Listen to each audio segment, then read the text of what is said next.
Hi, everyone. I'm Zach Greenberg, your host for Musicians for Health's Brain Food. Today we have with us Jessica Caplin, who is an amazing sound healer upstate New York. And Jessica, could you tell us a little about yourself and what you do? Sure. And I'm based in the Hudson Valley. People who live in upstate New York say that this is not really upstate. So in a little town called Accord, and I live very much in the woods. And what I do is I work with both voice and sound as healing modalities. And I've been doing this work for now around 12 years. Um, yeah, so I work with largely women, but I do work with some men, but I have a lot of clients who are women and students who are women who want to connect, reconnect, or really how I say it is like remember their voice. So that may involve like using the voice really as a healing instrument because it is the very first healing instrument that we have.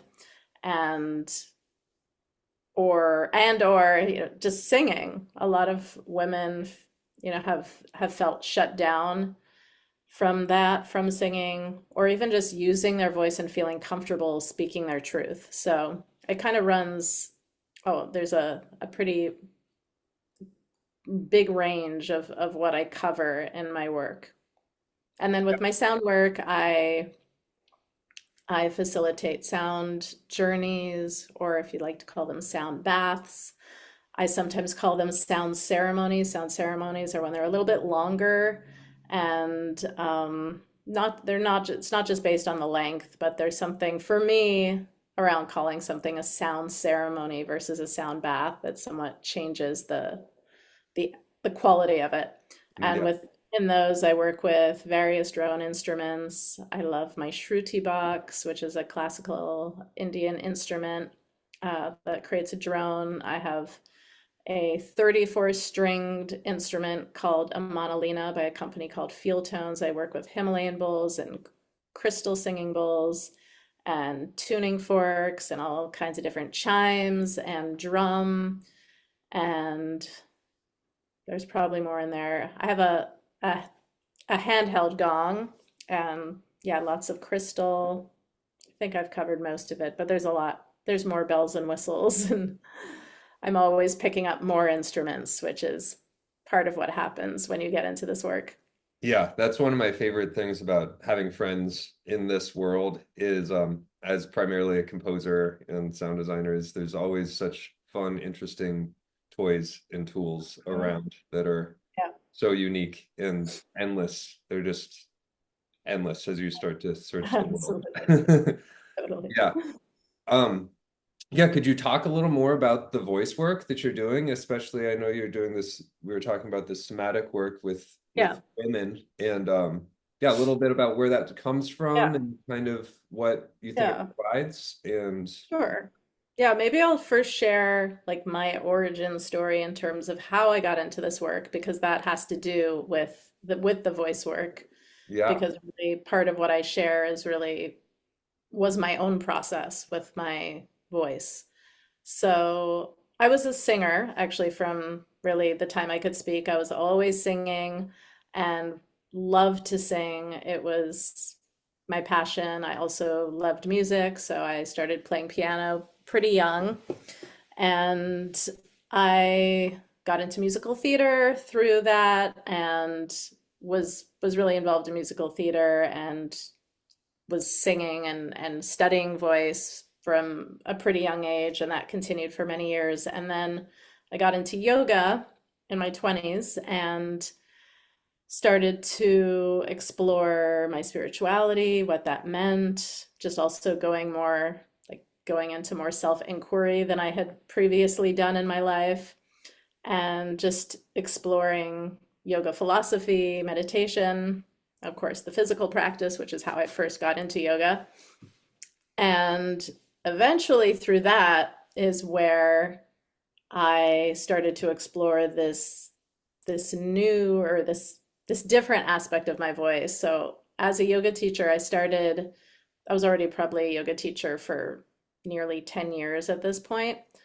And I started to just spontaneously sound while people were resting in Shavasana. And people would come up to me after, as I was doing this pretty regularly, and I would kept getting this feedback from people like, what were you doing? What was that? I just was able to drop in this way that I haven't before. And that just made me really interested and really curious. Like, I didn't really know what I was doing. I was just intuitively sounding whatever wanted to come through in the moment.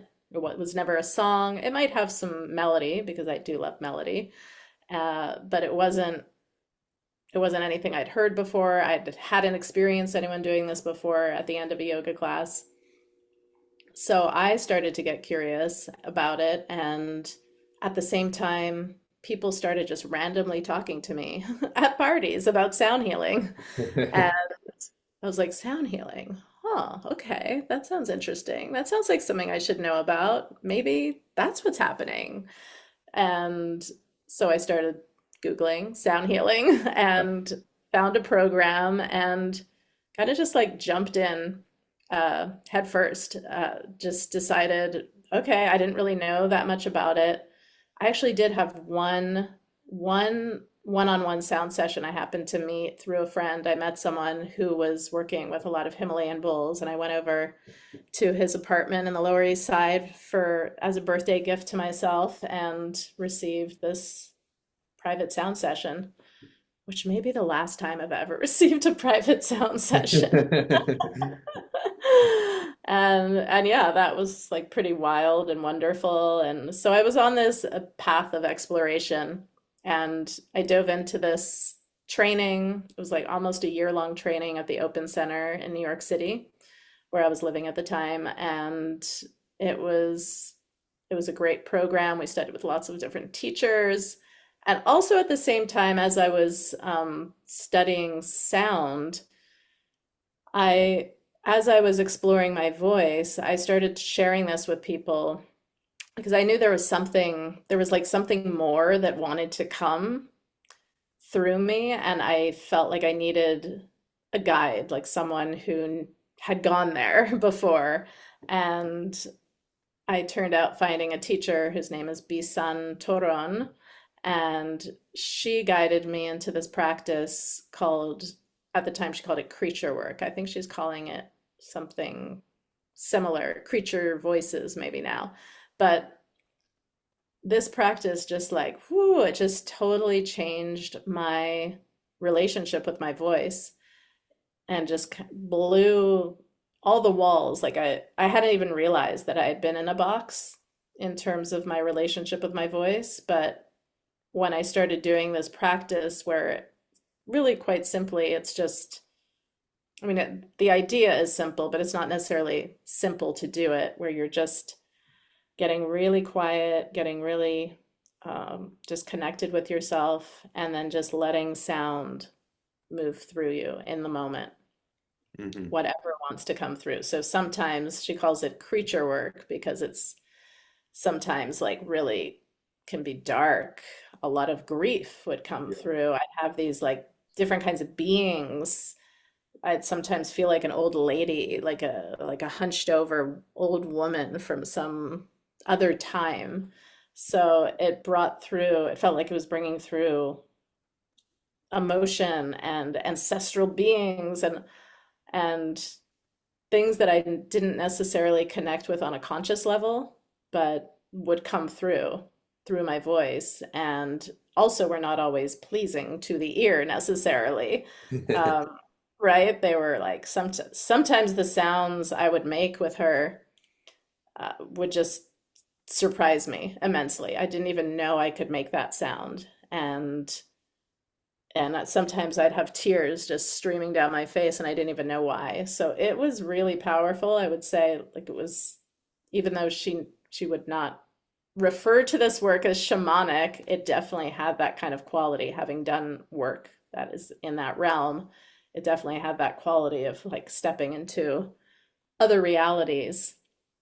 Um, yeah, but very much sober and Yeah. in this reality. So it was really powerful, and that was a real pivotal moment for me in my journey with my voice. And so really through that and then through studying sound healing is how I got into doing this work with women. Like I said, mainly I have worked with men and I do work with men.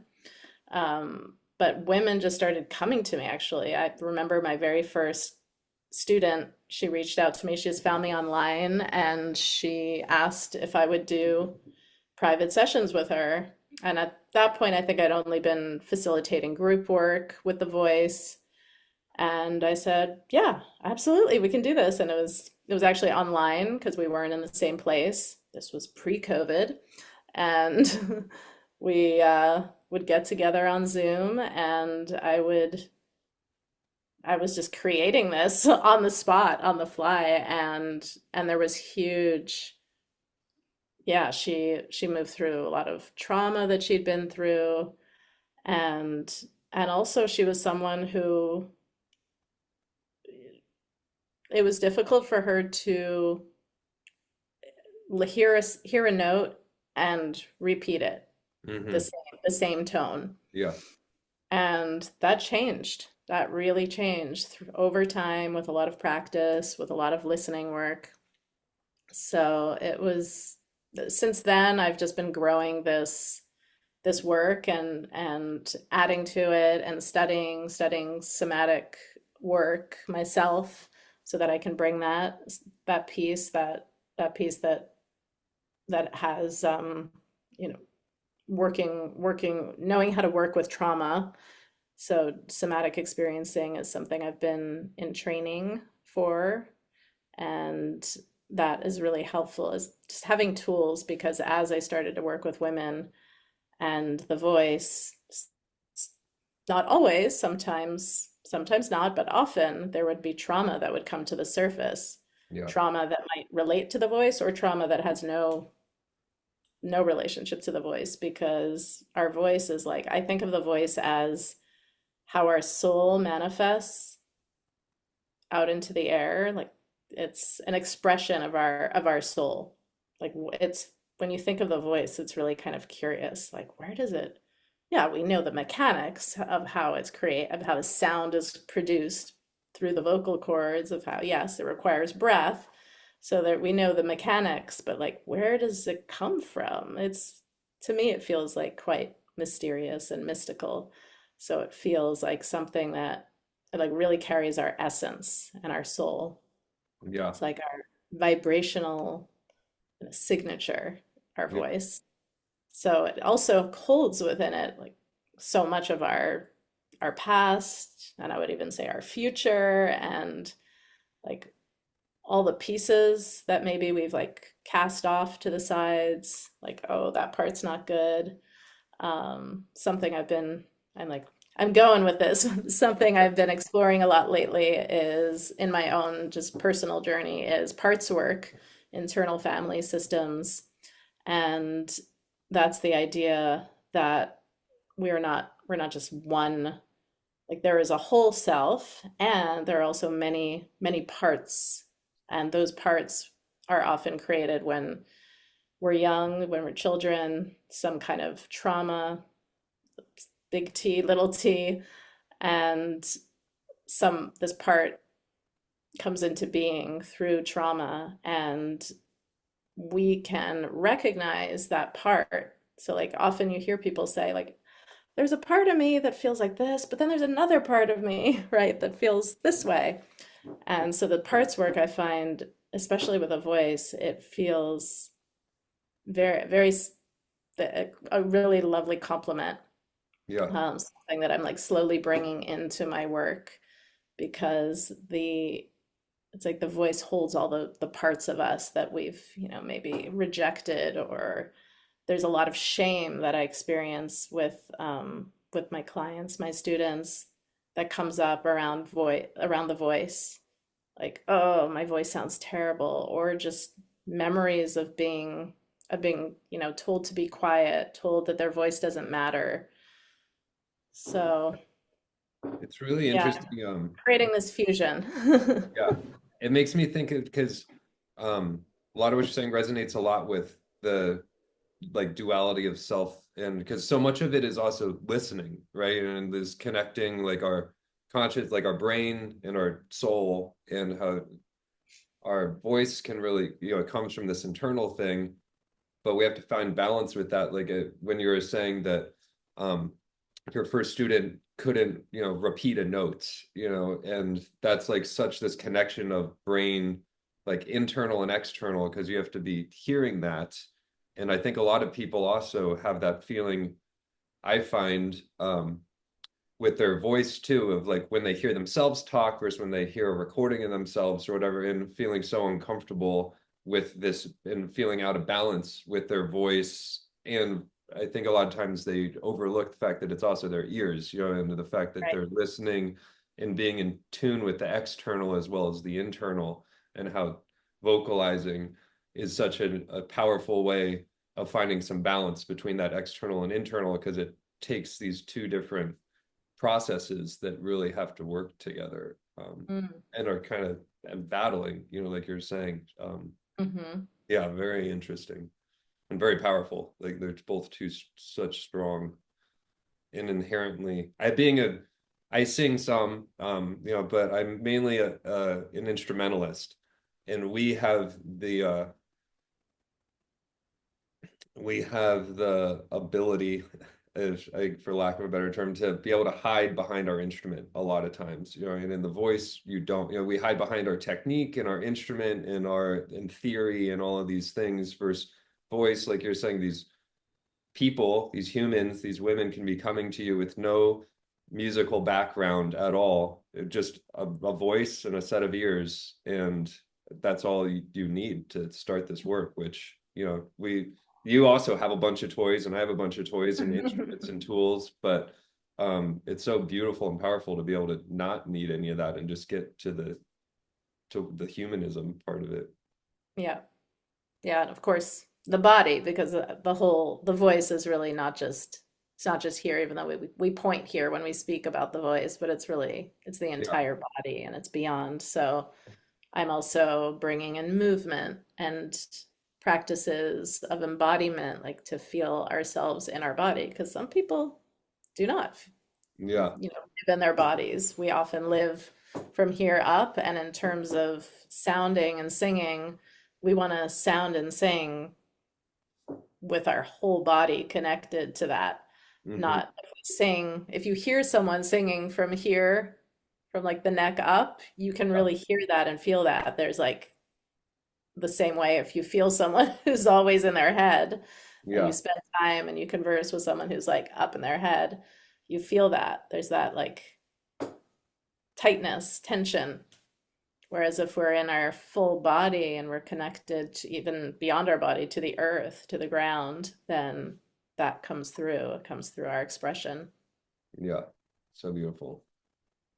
Um, and so as you're doing this work, are you, well, I guess one question is, how does it differ when you're working with people on Zoom or remotely versus in person, and talking about that full body resonance and being able to really engage with some of the deeper stuff? How do you find that translates through a medium like this? Hmm. Well, amazingly, I've probably done more teaching on Zoom or more guiding on Zoom than I have in person, potentially. I'm not totally sure of the balance because I also teach in-person retreats and trainings, but I've done a lot of work on Zoom, and it started far before COVID. And in fact, COVID was help it was helpful for my practice because it actually showed point it helped me with some of the technical stuff, like just the Zoom Hmm. technical stuff, that the technology basically that I hadn't figured out. And I was like, why can't I hear a sustained tone? And it was like, we needed original sound to be on. And Yeah. they're always changing Yeah. all of those settings, but that was very helpful. And what I have found, like, it's quite amazing how connected we can feel via Zoom. Yeah. I know some people totally developed like the Zoom fatigue, and I get it. I absolutely get it. If there's a choice, I will always choose being with someone in person if there's someone close by. But a lot of people come to me who are not, who can't be in person, who are maybe in another country. So I find it really works well. What I'm trying to guide people into is an experience, like their own experience of their voice and of their resonance. So they're there, they're in their body. I'm guiding them into the body, into these experiences and practices, into feeling the resonance in their body. So I can listen, of course. I can see what's happening, and it works really well. I've actually had several situations now where I've worked ongoing with students, even for like a year, couple years, and then when we finally meet, we're like, it feels like we actually have been in the room together. Beautiful. We've met before Yeah. in person, even though we haven't. So there's a lot of depth that I've experienced, a lot of emotional release together on Zoom, and I don't find it, yeah, I've found it really an amazing tool because it allows me to be with people who otherwise I wouldn't have the capacity to do this work with. Yeah. Yeah, it's really beautiful in that way. And that's what I've found in some of other people that we've spoken to on the show and in other ways too, that are, whether it be therapy and whatever, that it's really beautiful with Zoom. Like it seems externally and like at first that it seems like such a disconnect and like, oh, that won't be able to really get at what needs to be gotten at in a lot of ways. But we've had a lot of professionals say quite the opposite, that a lot of times that, like we were even just talking about, of like how I can hide behind my instrument a lot of times, that especially as you're starting to open up with a new person in a very vulnerable space, that sometimes even starting here gives a little layer of safety and kind of removal, Hmm. before you just kind of are in a room with someone new who you respect as a professional and as an artist or whatever the medium may be. But yeah, it's been really interesting talking to people, many professionals, including yourselves, that say that as part of the process, it's been helpful in Yeah. unexpected ways. Yeah, And definitely. the access for the world, like you're saying. Mhm. Yeah. Yeah. One of the things so after working for several years, mostly one-on-one or in-person workshops, I just really had this desire to see how it would be to have a group online to be able Hmm. to do this work because I just know the power, having done it myself, doing group work. This is a program that's specially for women. Um, and I call it Reclaim, and it's about reclaiming our voice, reclaiming our authentic voice.